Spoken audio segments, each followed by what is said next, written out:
Great. Welcome, everyone. We are going to go ahead and get started. Thank you so much for joining us this morning. My name is Caitlin Campbell-Hahn, and I am a manager on the Schools and Talent team at Education Forward DC. I'm joined this morning by Naomi Schachter and Shalini Scheibet of the Education Forward DC team, as well as Simon Rodberg, who was the lead consultant for our staffing innovation pilot. We're also very excited to have a few representatives from our pilot LEAs joining us. We have Amy Quinn, who's the Director of Teaching and Learning at Washington U Ying, as well as Vielka Scott Marcus, who is the Chief Academic Officer at Friendship Public Charter Schools, and Dylan Groover, the Chief People Officer of Friendship Public Charter Schools, will be joining us as well this morning to share a bit more about their experiences in the pilot. We ask that you read more about the pilot in the white paper that was published this week on our website. We will share the link to that in the chat, and we ask that you please read and share with your colleagues and networks. And then finally, just a couple of housekeeping notes before we get started. We ask that you use the chat throughout for questions, reactions, thoughts, etc. Simon will be pausing periodically to answer any questions in the chat, and we also invite you to ask questions of our school representatives during the webinar today. And we'll also ask you to use the raise hand feature to ask your question in front of the group as we pause for questions, and we'll reserve time at the end for additional Q&A. With that, we will be getting started. So I will turn it over to Shalini Scheibet of the EdForward team. Good morning, all. I'm so grateful that so many of you could join us today. A special thanks to our school partners who participated in the pilot. We know this is a busy time and are really grateful for them taking the time to share some of their learnings with the broader community at this time of year. My name is Shalini Scheibet. As Caitlin said, I am the partner for schools at Education Forward DC. EdForward DC is a local grant-making organization that envisions a DC where students furthest from opportunity can chart their own paths and thrive. We embarked on this work because we know that teachers are critical to achieving that vision, and in talking to our school leaders as DC schools opened this past school year, we know that they acutely feel this too, and we're eager to find a way to make the teaching profession more sustainable for these valued members of their community. We funded this pilot this past spring, as Simon will talk more about, in order to begin to explore that question and ultimately to share learnings with this broader DC community, as we often do with parts of our work. We hope that today's conversation will spark additional exploration by our school partners that may be participating, by our funding partners, and by our peers and partners in the city, as we know this is a really critical conversation to achieving the outcomes that we all hope to see for our students. With that, I will turn it over to Simon Rodberg, who, as Caitlin mentioned, is the lead consultant for this project and was the founding principal of DC International Public Charter School here in DC. Thanks so much, Simon. Thanks, Shalini, and thanks everyone for being here. So here's what we're going to be doing for the next while. After a brief introduction, we'll share out some ideas that came out of the pilot. These are directions schools can go if they want to try new ways of approaching teacher sustainability, and of course ways that districts, cities, and funders can support those individual local schools in going. There's also some common themes, regardless of which ideas schools worked on, that came out of our pilot when it comes to staffing considerations. And finally, we want to talk a little bit about the pilot process because there are some lessons learned for schools when they're trying just about anything new. So the goal overall is to share lessons that will be helpful to others working in the field who are concerned about staffing and teacher retention and who are interested in innovating to solve these and other problems. As I think Caitlin mentioned, there will be time for Q&A between sessions, and also feel really encouraged to use the chat to raise ideas, ask questions, respond to other folks throughout. So, we all know that there is a nationwide crisis in the teaching profession, although we don't yet know for this coming school year what retention actually looks like. We don't have data on charter schools or year-to-year retention in DC, but we do know that DC public schools recently reported dramatically increased resignations during the first half of this year. And anecdotally, almost every DC school I know of is still hiring. So if you're not in DC and want to send some good teachers our way, please do. And if you're in DC, and I suspect in just about any school district across the country, you know this story. So all of us recognize the need to make the teaching profession more sustainable. This was, of course, true before the pandemic too. But I think one of the things that happened during the pandemic, and especially during remote school, which lasted more than a year in many districts throughout the country, is that remote school experience radically shifted how teaching worked. I'm not saying teachers liked it. Most of those I talked to did not, but they did have more flexible time and a lot less structure. And so over the past year, the return to full-time in-person schedules has made teacher burnout worse, while we all know that student needs have only increased.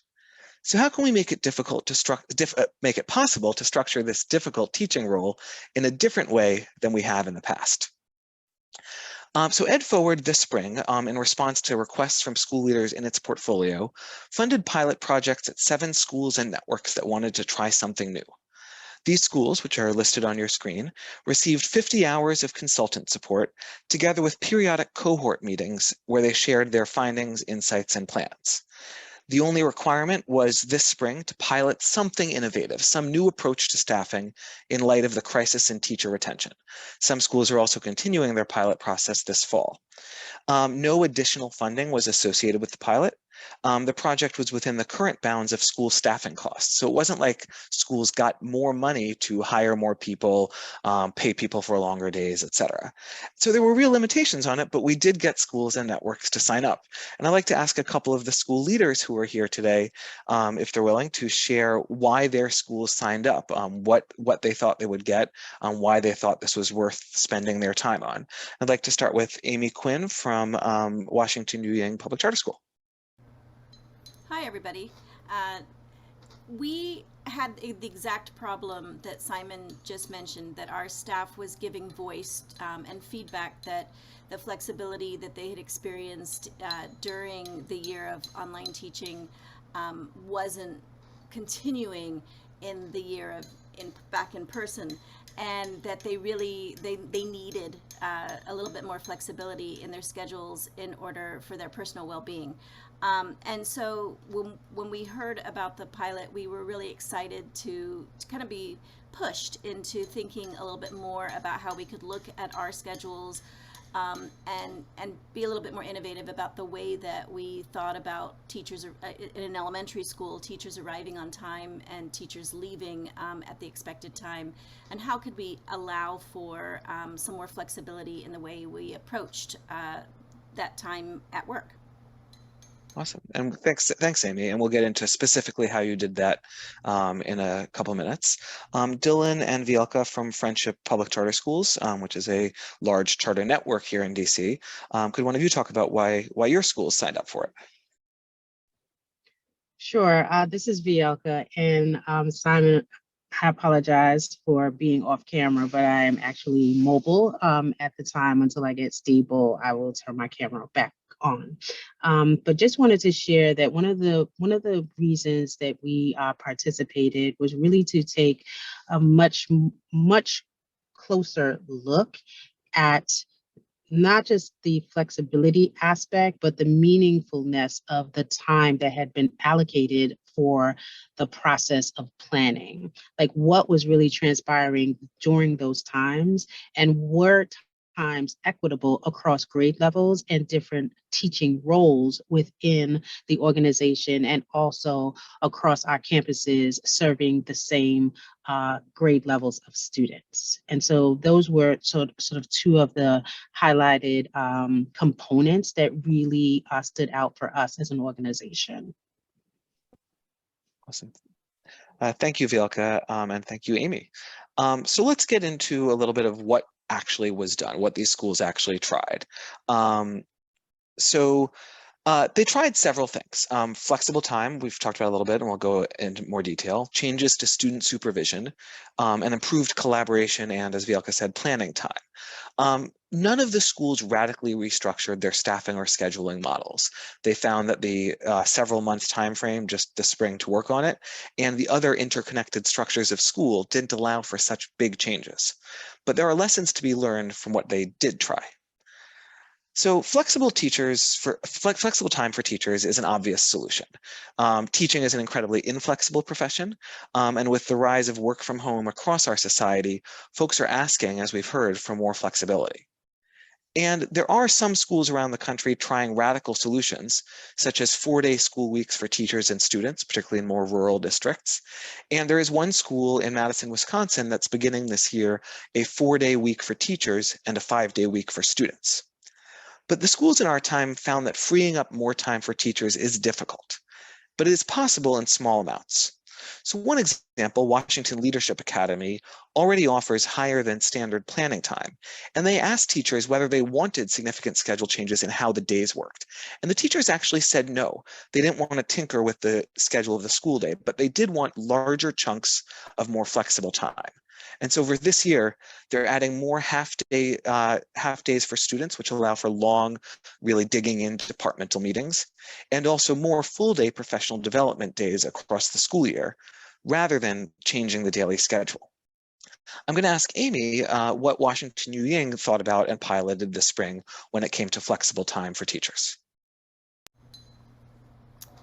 Well, as I said before, we did want to work on that flexible time, giving teachers opportunities to come in late or leave early, 1 day a week. And so what we did was we looked at their schedules. We didn't want to change anything. We couldn't add any more staff in. It couldn't cost us anything. So we looked at their schedules and recognized that all of our teachers have a beginning community meeting and an ending community meeting with their classes.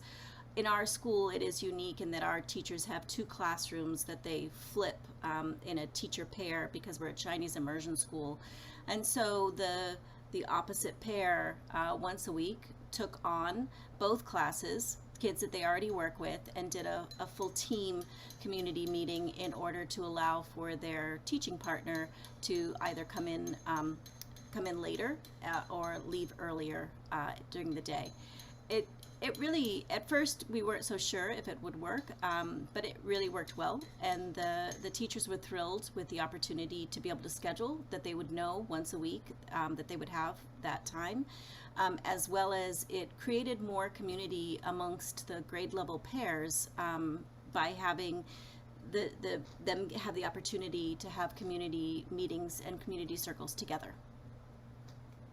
Awesome.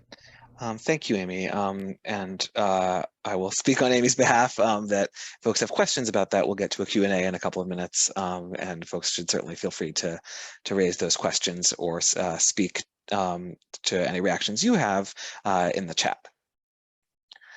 So that's one form of redistributing student supervision. But another thing that folks often think about when creating more flexible time for teachers is to reduce the amount of non-instructional but student-facing time. So that's time like lunch, recess, or other times that students really just need a responsible adult supervising them. They're not a time for instruction, but they're time when kids need adults. So like U Ying's community meetings, this could be accomplished by distributing work differently among teachers. It could also mean more student-facing time for non-instructional staff, such as having operations staff supervising lunch or recess. Schools in the pilots really debated the costs and benefits of redistributing this time of student supervision. One leader said, you're going to need a higher level of consistency of culture if you're going to take teachers off a lot of these places where they now supervise. Anybody who's spent time in a school knows that a lot can go wrong during lunch or recess. Another leader believes that all the moments we're with children are instructional. We watch them play and we understand their relationships, we understand their development.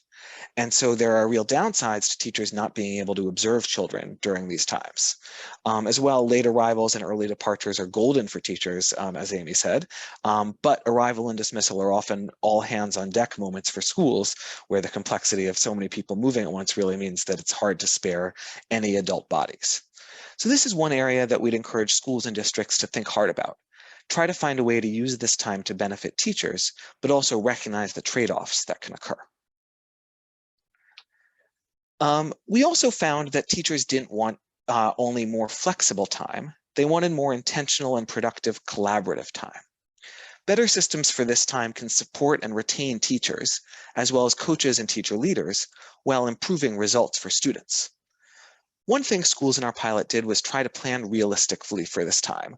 Not just what are all the things we want to do, but how much time do they take? So if we think about all the adult interactions, coach to teacher to teacher, collaboration across a grade level or a department, how much time do all of these folks need to fulfill the instructional model? And could leaders check the assumptions about collaborative time in their current schedule? That is, are we actually matching what we think we want to happen? And then make changes to better reflect the realities of what they want. So Ingenuity Prep, another school in our pilot, now plans increased support for teacher leaders, including additional time for their coaching responsibilities. This is both a method of retaining these high-performing folks and also really spreading their coaching. What they found and realized is you can't ask folks to coach if they don't have time to do so. Similarly, Thurgood Marshall Academy, a high school in DC, reworked their master schedule for this coming year to create more time for department collaboration. Realized if we want our departments to collaborate, they should have the same planning periods, and for more coaching by department chairs. One other thing we noted is that some schools saw the need to use coaching and supervision and increase time for that to reinforce expectations for adults that may have slipped during the pandemic. One school leader reported, "There's been a lack of accountability as we try to make sure people don't jump off the ledge, but a lot of our classrooms are a lot less rigorous." How can we get that back on track in a way that's palatable for teachers? The final thing we saw schools doing, as Vielka mentioned, was try to figure out some best practices for planning time. That's time that's already built into school schedules. Really, is it working for both teacher sustainability and results for students? And I'm going to ask Dylan from Friendship to talk a little bit more about what Friendship is thinking and why this was an area for focus for them. Yeah, thanks, Simon, and hi, everyone. It was really important to engage in this process and hear from both our teachers and leaders, both through survey and focus groups, about the use of planning time. We examined the use, the amount, and the quality of our planning time across our schools. And what really came out was we need to protect the time, right? Like we need to be conscious of the types of requests that we're having and meetings, so teachers' time can be protected. That was one of the things that came loud and clear. Another was to make space. Physical space in schools is really important, but is there physical space where teachers can plan independently as well as plan collaboratively when they're using this time? I think that another thing which really kind of came about was the different teachers wanted different types of planning. Some more experienced teachers felt like they wanted more independent time, where some others felt like collaborations or more meetings with their coaches were going to be important. I think for us, it was really important to try to quantify the impact of this work as well. So we're using the TNTP Insight Survey to measure kind of a baseline of perception of both support as well as kind of amount and quality of time. So we're going to be looking at that in the fall of this year to see if any of the changes we've made and amendments we've made have, helped in those categories, overall resulting in teachers feeling like this work is sustainable. Awesome. Thank you so much, Dylan. I'd like to pause now and hear from folks who have questions or things they'd like me or Amy or Vielka or Dylan to address.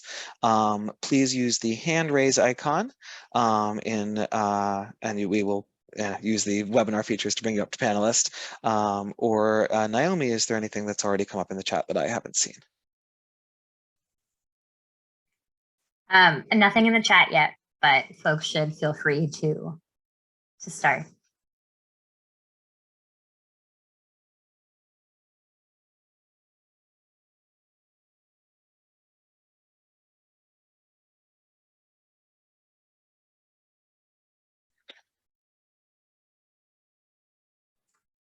So Simon, Stephanie asked, or said, I love the point about right space to do deep work. Did anyone pilot having teachers go off campus?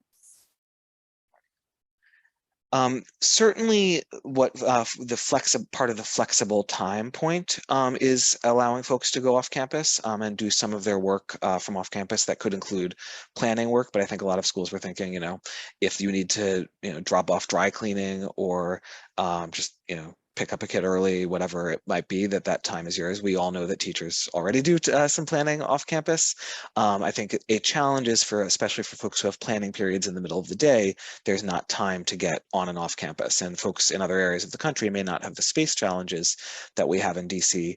But I think this was a real learning for a lot of our schools and for me personally to realize, oh, if you have a planning period, but there's kids in your classroom for some other class or with some other teacher, and there's one teacher's lounge, but there's folks, 8 folks folks in there who are sort of hanging out and being social, like literally where do you go to be able to focus on planning, and can we find space as we plan for the coming school year in a building for that planning to happen, I think is really important.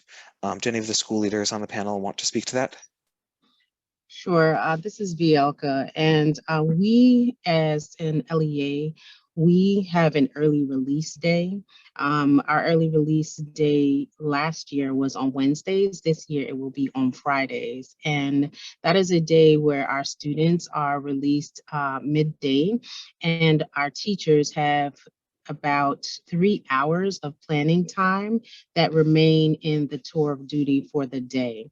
And during those moments, we have teachers move about the city and plan in different spaces and collaborate in different spaces. So some of those spaces that are utilized are our other Friendship campuses. And in some instances, they will plan at an alternate site. It may be a WeWork site. It could be another collaborative space of buildings where we have lease agreements that are not necessarily a physical Friendship campus.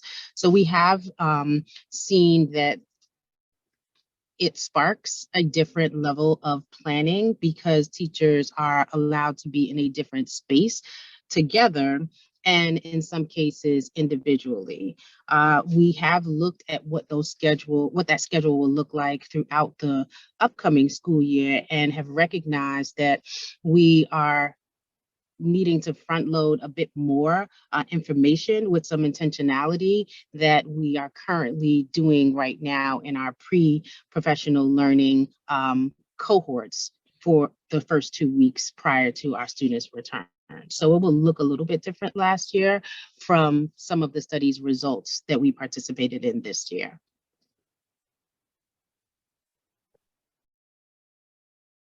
Thank you, Bielka. I am now able to see the chat because I'm not busy talking. I see a great question from Jessica Sutter about LEA's ideas if there were more funding or significantly more funding. And Jay's, I think let's get to that towards the end after our next couple sessions. Jay's question about parent and student voice, that's already part of the plan to get to. Arthur asks Amy if you can describe again how that degree of flexibility was achieved for you young teachers. So maybe Amy, do you mind taking that? Sure. So in our school, our students arrive, and the first thing they do just after arrival is what's called a morning meeting or a strong start or a community meeting where the whole class participates together. And then at the end of each day, our students have a closing circle or a closing meeting. Each of those is about 15 or 20 minutes. And then we have our dismissal process. We didn't want to take staff that are already assigned to dismissal duties or arrival duties outside of the classrooms to monitor or do anything like that. So we worked with our teachers for them to take responsibility within the grade level. Either one teacher took the whole grade and did a whole grade morning meeting or a closing circle, especially if they knew that there were going to be upcoming grade issues that they really wanted to discuss whole grade and have the whole grade hear it. And so then it wouldn't just be one teacher, it would have been 3 teachers on the team. There are 4 teachers on each team with the grade level of students, while one teacher could either then come into school about 45 minutes to 50 minutes late, or leave 45 minutes to 50 minutes earlier than the rest of the staff.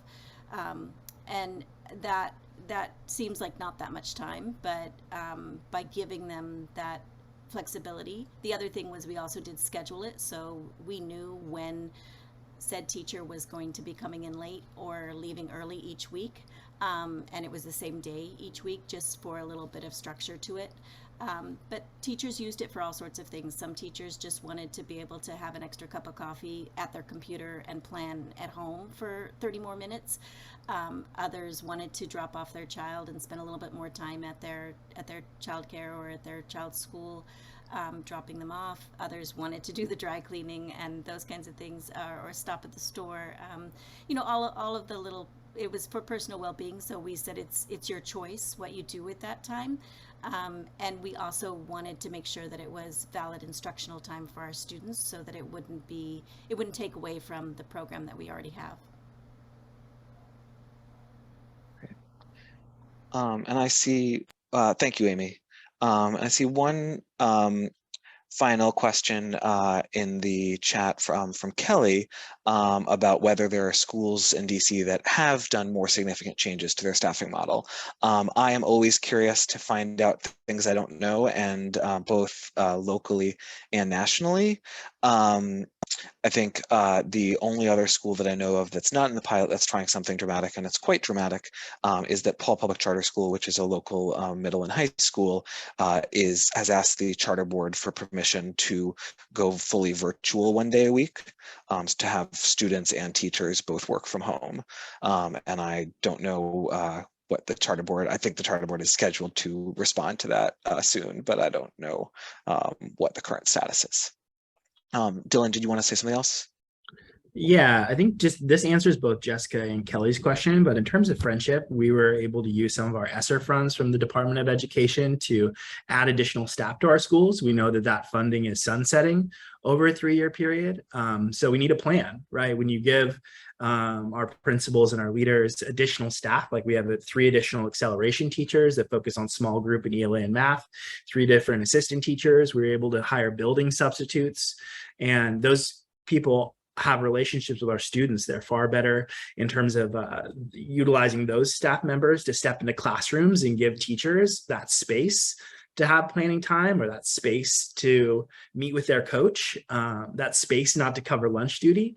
But we see that those funds are going to sunset. So we need a plan in terms of ensuring that those types of positions, both in terms of accelerating learning and closing, the achievement gap, it's also dually for protecting teachers' time and increasing the sustainability of the profession.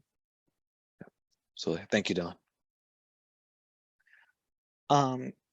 Let's move on, and we will certainly have more time for more questions and answers, and I appreciate folks engaging with these questions.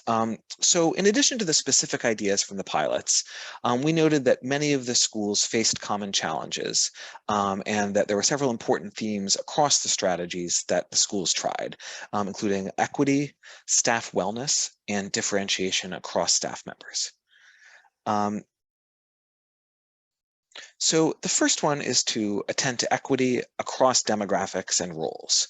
So teachers aren't the only staff in schools, and not the only staff who are increasingly difficult to hire and retain.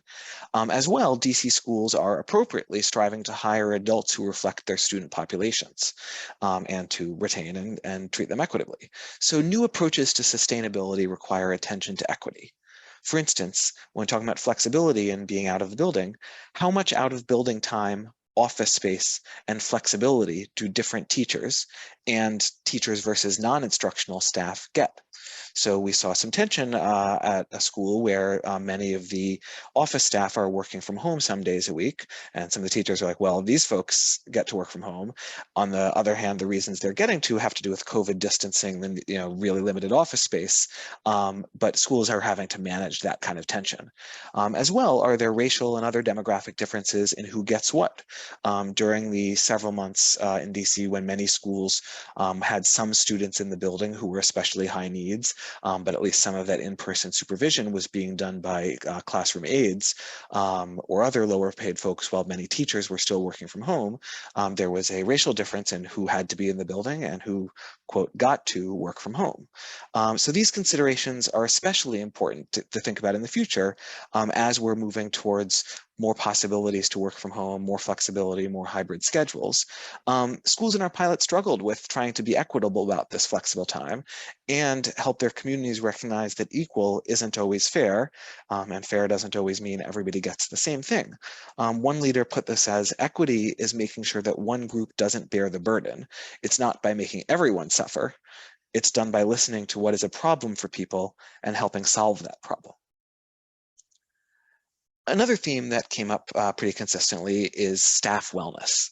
So like social emotional learning, student wellness is both a buzzword and a real need for schoolwork, especially since the start of the pandemic. And so many of our schools are now thinking, how do we attend to staff wellness as well as student wellness?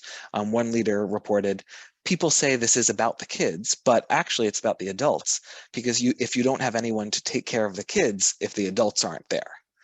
One school in our pilot, the Social Justice School, is integrating adults, not just students, into its written school-wide wellness plan. And you can see here a staff wellness activity from the Social Justice School.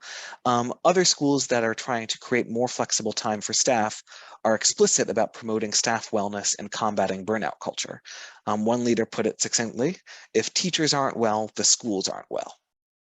Another strategy that several leaders are trying is to bring together the various wellness and time initiatives that are already going on at their schools, both to show teachers what they have and also to figure out what's working for teachers and what's not.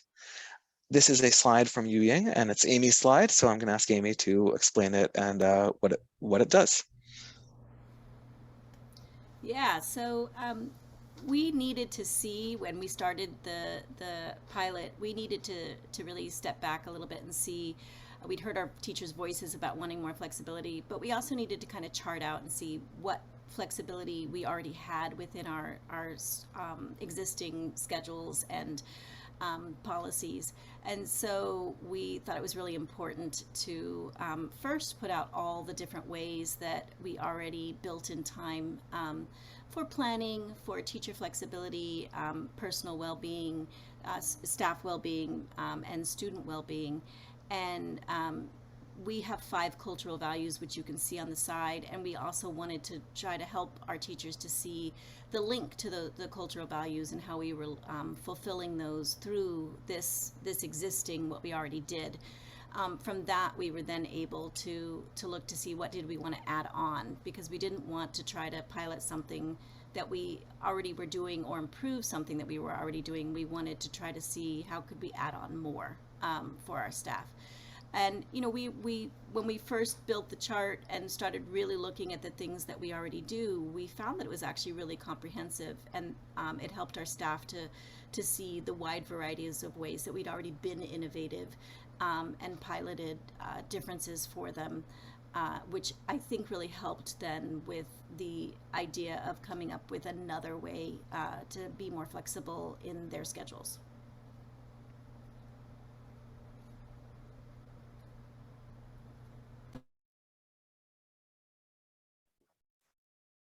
Thank you, Amy. A similar document from Washington Leadership Academy. They created this one-pager for staff recruitment, but they also use it internally. It lists benefits from planning time to swag to MacBooks, and of course the bigger things like salaries and insurance. So we've got a couple of schools that in this time are trying to say, like, let's put all together the benefits, both to help folks appreciate them, frankly, but also to see what might be missing, where do we need to emphasize something in a different way. The final theme that we saw across the schools is thinking about differentiation. Because if the steps that schools are taking aren't making teachers and other staff feel better, then they aren't working. Both intention and impact matter. So one leader suggested that schools can create flexibility menus where teachers see possible options that work for them. For instance, a teacher who has children may prioritize leaving in time to pick them up from the bus stop. For another teacher, that lunch may be the worst part of his day, and that's the thing that he really wants to go away. We had one teacher tell her executive director, I need 1 full morning a month away from kids just to get all my paperwork done for school. Vielka mentioned this a little bit earlier. Different folks are different stages of career, so on and so forth. So school leaders really need to strive to find out what matters to their people, and to the greatest extent possible, what each person needs to make their job feel sustainable. I'm going to pause again for questions and points that have come up, either from our panelists around how they saw any of these themes working at their schools, or for other folks, what questions, what things you see, and more generally, what other folks think schools should keep in mind when trying to innovate around the teacher role.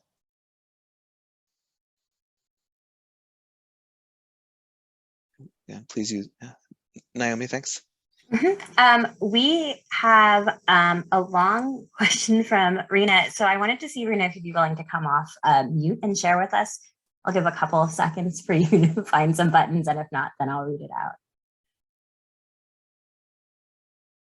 Okay, no worries. I will read this question. Wait, sorry, Naomi, can you hear me?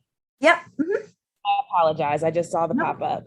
Hey, everybody. Simon, thank you so much, and all the participating pilot schools. So my question really is just around the problem, and given the amount of time that you all were working with the schools, did each of the pilot schools come into the space in the work with you all, knowing what the problem was and what they wanted to solve? So what I heard a lot from Amy was flexibility. How might we dig in on what we've already done and what we want to do next to improve flexibility? Or did you all do some problem definition work with them to understand it so that you could pair the right solutions? Just trying to figure out how much you all brought into the space, given the time that you all had. Yeah, it's a great question. We'll talk a little more about that in the next section, but I will steal some of my own thunder and say that I think folks found, had a lot of folks maybe had bigger dreams beforehand than they were able to do in the time allotted. And particularly around flexibility, I think that when we started, we sort of framed what we were working on as innovative scheduling, and not all of the schools at all found that that was something that they could really bite off. I think all of the schools sort of talked a little bit about scheduling, and several made their way to some other innovation, something else they wanted to try. And I'll talk a little more in the next section about some of the other learnings about how piloting worked. Amy, Dylan, Vielka, do any of you want to talk about how you got from sort of the very beginning to what you ended up working on?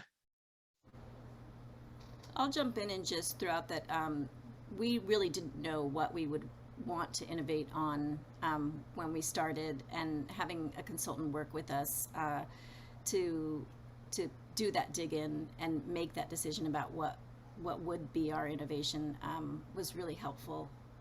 And so it really did come from the participation in the pilot to be able to do that.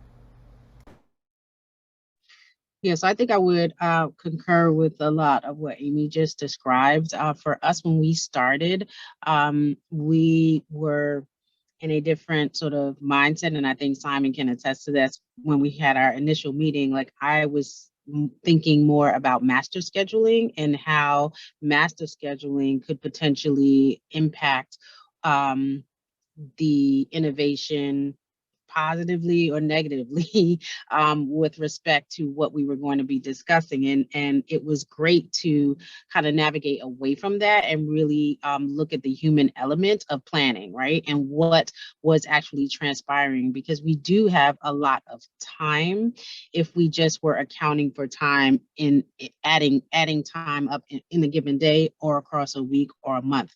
But what we were not doing in a very intentional way, which came out in the conversations that Simon had with the school leaders and the campuses that he was able to work with, was that the time spent was not as intentional as it needed to be, or as productive and meaningful as teachers would go into that time and space expecting.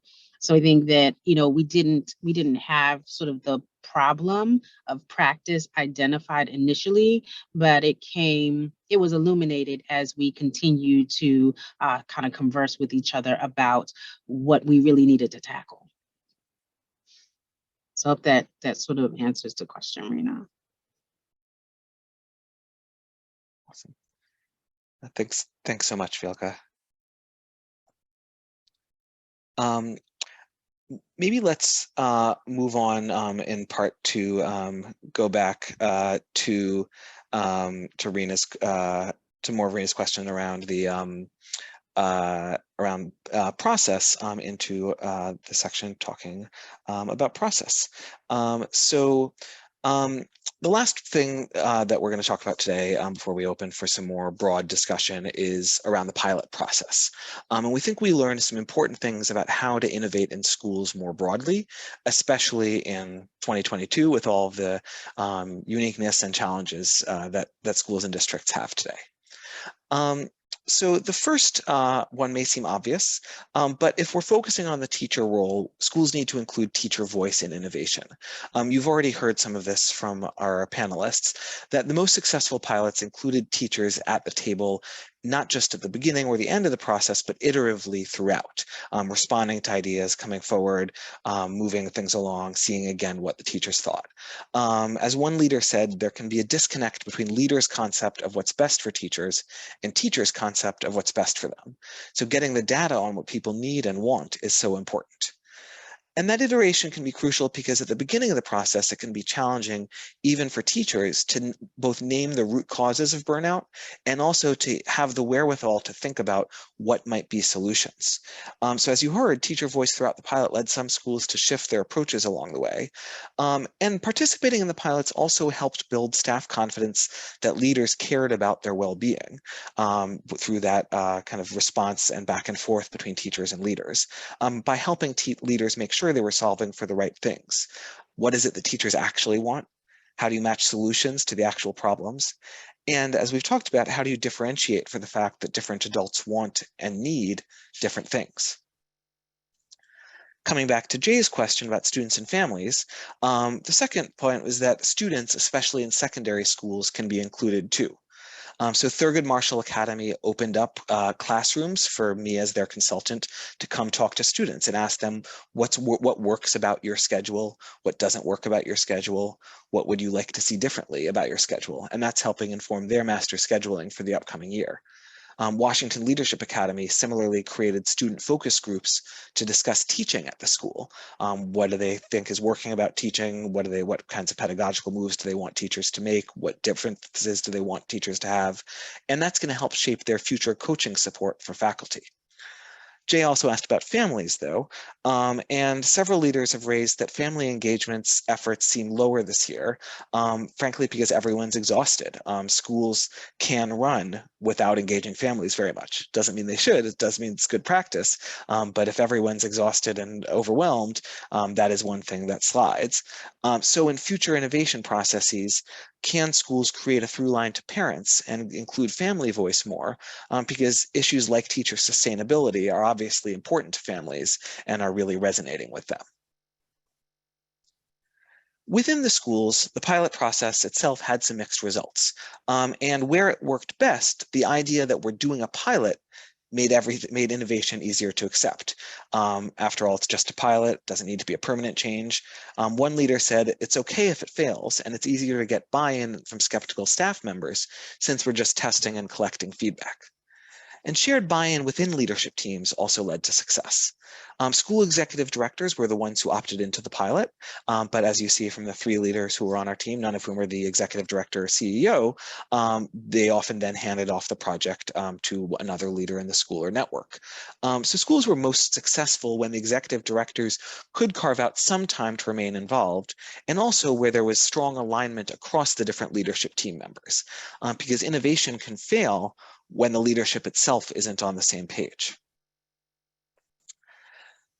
One other thing that can help innovation work at schools is when it's part of the culture of the organization. When we're used to things like, okay, we're going to try something new, we'll see if it works. It doesn't need to mean it's permanent. So going back to the role of the consultants, we work to help set expectations around piloting, to help schools structure their efforts and their data collection, and to bring some ideas. But one school did report that more resources on designing and testing experiments and why to do so would have been helpful, because that idea, we're doing an experiment, we're collecting data, we're seeing quickly how it works, is challenging for schools that aren't used to that. The most successful pilots seem to take place at schools which already had strong cultures of piloting and innovation. And I will report on Amy's behalf, because she's not a big bragger, that Yu Ying is one of those schools where they are open to trying new things. And I'd like to ask Amy to talk a little bit about how they've built that culture and how this pilot fit into that. Sure. Well, innovation is one of our cultural values, and so it definitely is a huge part of our culture. It's not just innovation in teaching strategies or practices in the classroom, but in how we approach everything that we take on. It's part of our policies that if we want to implement a new program or practice within the school, that it comes from a teacher or from a grade level or from the administrators, and we pilot it with either a small group within a class, or a class, or two great classes in a grade level, or a whole grade level, for a full year actually before we'll implement it in the whole school. We've done that since our inception in 2008, since we opened our doors, and it's been really successful in helping to build better understanding of the benefits, positives, and also the failures of programs, but also to encourage teachers to and staff to have buy-in and build understanding before needing to fully implement themselves. Thanks, Amy. Dylan, I wasn't sure if you had something that you wanted to share. I think it's, other than just, we at Friendship pursue progress, not perfection. And we want to ensure that voice is always a part of everything we do. So we're always open to listen and get creative based upon the needs of our teachers. Awesome. Thank you, Dylan. And progress, not perfection. I think that's a great mantra. I want to note what Amy said about sort of the culture of piloting and also length of experimentation before things are done. To be honest, that this was, a several-month project, basically pulled together because schools asked for support in this, but not all schools want to work this way with that fail faster kind of approach. We had one leader who reported that at her previous school, which had great results and a great adult culture, it wouldn't have worked. That school culture was much more of slower paced collaborative deliberation rather than let's just try something, see how it goes. I think that's especially important to take note of what's going on with adults at school because of what's going on with the culture of schools these days. At the beginning of the process, as I said, some schools did dream of radical measures such as 4-day teacher work weeks. But in addition to time frame, 2 years into COVID, general exhaustion and change fatigue did limit schools' capacity for innovation. Schools had to integrate this pilot with other projects and challenges. And if they didn't have the capacity to go big, they really had no choice but to find some low-hanging fruit. We saw this even in the process. Things like teacher voice, we've emphasized how important that is. But of course, to get teacher voice, teachers have to take their time, right? And teachers, I don't really want to come to another meeting about something else to try. I've taken a lot of surveys. I don't want to have to answer another survey. So we have to we have to balance that already intense demand on teachers' times with the kind of commitment to inclusive processes. And finally, capacity is now a major challenge at the leadership level too, with turnover among principals and other school leaders, with folks feeling, I've heard from a lot of school leaders that the last year, 21-22, is the most challenging year they've ever had, even more challenging than remote school going into remote school the previous couple of years. And some leaders worried that they might be overlooking something that they could do because they just couldn't lift their heads up enough from their current practices.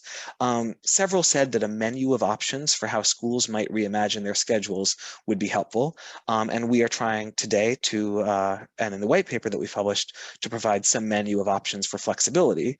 Although again, we do recognize there aren't that many real world examples of flexible schedules in schools. Overall, the challenge, as one leader said, is it's really hard to get the people exhausted by doing the work to do the creative thinking. Finally, some caution against additional flexibility, saying that if you don't have a baseline quality of instruction and accountability, then flexibility can backfire and result in lower quality teaching practices. But if you do have the room to make some changes, the support that we were able to give with deeper reflection, with strategic planning, with exploring new possibilities, provided energy and time and sort of a resource that folks really haven't had since March 2020. I want to briefly go back to the question that was asked about sort of what schools could do with more money if asked, and then open that question to other panelists before we move to larger breakout rooms. Sorry, not breakout rooms, to larger discussion in this big room. I think it's worth thinking radically. If schools got, for instance, 25% more money, if every school budget was increased not by the 5% that DC was just increased by, not by ESSER funds, but if we upped per pupil funding by 25% a year, what would we do to make things better? And I think we would all answer, or at least I would answer, I think many people would answer, that reducing teacher load and hiring more other staff would be things that we would do, right? That teachers having more time to plan, possibly fewer students, and more other staff to support student needs in the building. And so if that's what we would do with that much more money, if we had 5% more money, could we do some more of that? Dylan talked about more substitutes in the building who know the students, who are more available, et cetera. Are there more things we can do if we had more money to reduce teacher load and to provide more other support staff in the building? That's kind of my answer to how the life of teachers could be made more sustainable. And I think in the medium to long term, student performance could improve. And I'm curious to open that up to any of our other panelists. What do they think schools could do if they did have more money?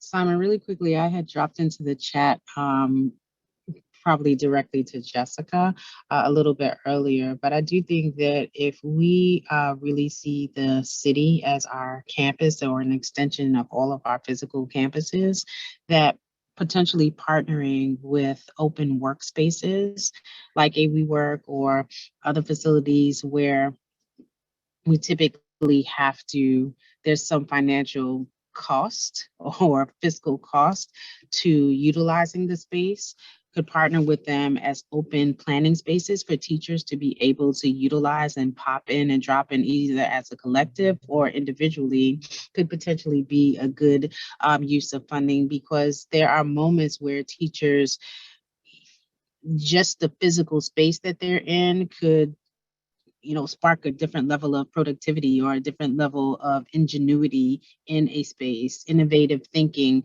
just fostered by the actual physical space that they're in. So even, thinking long and hard about where teachers are planning and what we make available as a city.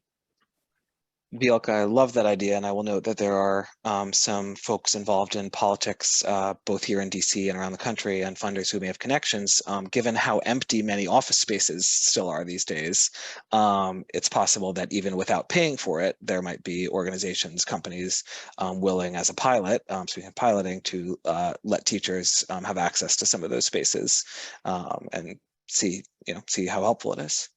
Other folks on the panel have other ideas, and folks not on the panel, please, we're going to open things up in just a moment for questions and other comments, so please prepare for that. But other folks on the panel, Dylan, want to speak to any of the ideas that you have? Yeah, in my role as head of HR, Chief People Officer, I think about this question a lot, and I think about it in two ways. One is the benefits and total rewards we give team members, and now I'm thinking across, not just at our organization, but others, but, paid parental leave, right? Access to quality childcare, even locating childcare, or after school options. As educators, they need to be in person. Therefore, if they have chosen to have a family, what are their children doing during the day? I think that also one of the things, I sign off on a lot of student loan forgiveness forms. They're coming in. People are actively trying to get their higher education, and their student loans paid for. But I think that if we can go down to more of a micro level, how do we ensure that all team members or people are pursuing their vocation within education? How are we supporting people with additional credit units? We believe in the 70-20-10 model of development. 70% you're learning as you're doing, 20% is collaborative with your team or your coach. But that 10%, can we give extra money to team members to pursue additional certifications, credentials, credit units to pursue either their content or their passion? So I think of it in two buckets, right? Larger total rewards and benefits, especially for families, as well as assisting people in pursuing additional professional learning. I would just add, Simon, hearing across the pilot schools as well as other school leaders I've talked to, One, I just want to acknowledge the pilot being constrained to the existing school year was capped both in terms of existing school budgets as well as existing school policy constraints. And so just speaking to some other things that folks have talked to that might require thinking bigger. With more resources, a couple of pieces, piggybacking off of the total rewards point that Dylan just raised, a couple of school leaders and other cities have looked at incentives around teacher housing, thinking about how far a teacher's total compensation goes, especially in a city where the cost of living and housing is so high. Building off of Bielka's point regarding partners in the city, others have also talked about the resources to gauge other city partners, where I think there's an important potential overlap with some of DC's investment in out of school time and the role that community and after school partners have played increasingly over the course of the pandemic. I think there's a real opportunity there, thinking about existing resources or additional resources and how they might really complement what happens for a student during the school day, and whether that all really has to come from the school's own staff. Beyond money, I think the other question that was raised was around how we think about the structure and use of time, and really thinking about how much of the school day is about high quality time versus the actual amount of time. And that's where I think questions like the number of days in the school calendar and the number of seat hours are important questions that need to be acknowledged, or the number of in-person versus virtual hours. Those types of policy decisions as they currently stand, I think could really impact the ways that we think about what are the potential flexibilities we have around how we utilize educator time during the school day. And certainly I think that's, as we're starting to think about those types of shifts, engaging families is critically important. As a parent myself, I know that the hours my students are with a responsible adult and learning and engaging productively with peers are really important consideration in this conversation. But I'll just name those are some both monetary and policy questions that were raised as we think about what might be bigger than this pilot was able to achieve. Thank you. I'd like to open up for questions or comments, thoughts, what you're seeing in your work, what ideas that you have, what you might see happening at other schools. To anyone who's here on the webinar, please use the raise hand function or write something in the chat.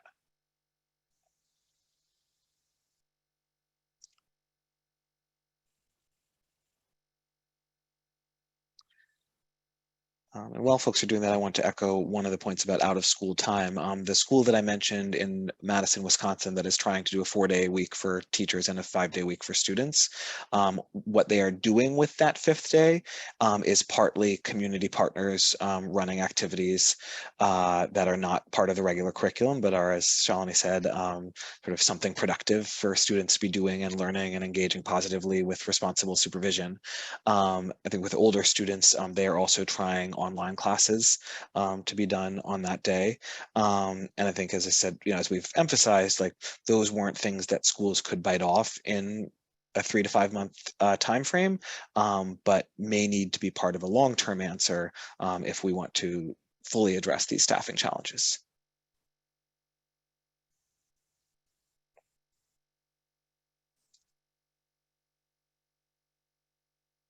And anyone else on the call have a thought they'd like to share, a question that they'd like to ask?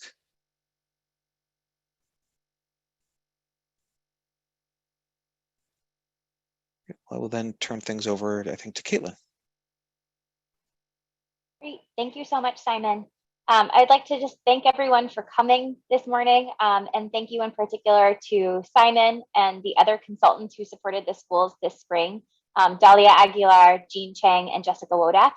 And also a special thank you to our school guests, Bielka, Dylan, and Amy, for sharing their time with us, especially at the start of the school year, which I know is a particularly busy time for school leaders. We are dropping in the chat a couple of links. One is for our white paper, which we hope that you will read and share with others in your networks. We'll also be posting a recording of today's webinar on our website next week. So the link in the chat will take you to our blog post. And if any of your colleagues missed the webinar, we'll update it next week with a recording for today's session. And then finally, there is also a link for very short survey. We'd love to get your feedback on today's webinar and get ideas for future ways that we might share out learnings from other work. So please just click on that and take it. It's very, very short. And again, we appreciate all of your time this morning. Thank you all for joining us.